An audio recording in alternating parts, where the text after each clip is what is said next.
Ito, nagkausap kami ng mga city lawyer Okay. ng dumating din pala si Herodes doon nung Monday or Tuesday. Sa barangay. Ay, sa Hindi, sa city lawyer na. city lawyer. Okay. Sa Las Piñas, sa City Hall. So, ang i-exhaust muna nila para kung maiwasan yung pagdidemanda kung maareglo. Okay. Tawag na mediation. So, papadalahan siya ng sulat sa may sapote, yung bahay niya, para magkausap. Tapos kasama si Mr. Chang, tsaka si Luna, yung kanyang translator, silang apat mag-usap-usap at Kailan? bigay yung consideration. Kailan yon? Ito mangyayari maybe this week or this coming week na Tuesday. Oh. Unang-una, hindi naman kailangan ni Mr. Chang, sila Ryan Bang, Hindi. at saka si Herodes, dahil businessman yung matanda. Tinulungan niya ni Chong Bobby yan.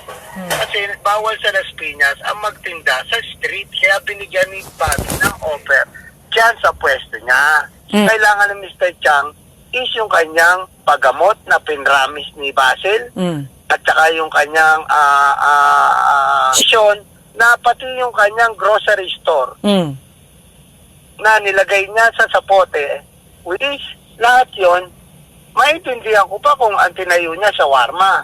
So, Arabic grocery. Maintindihan so, so ngayon, kasi madali, mas maganda, magkaharap muna sila.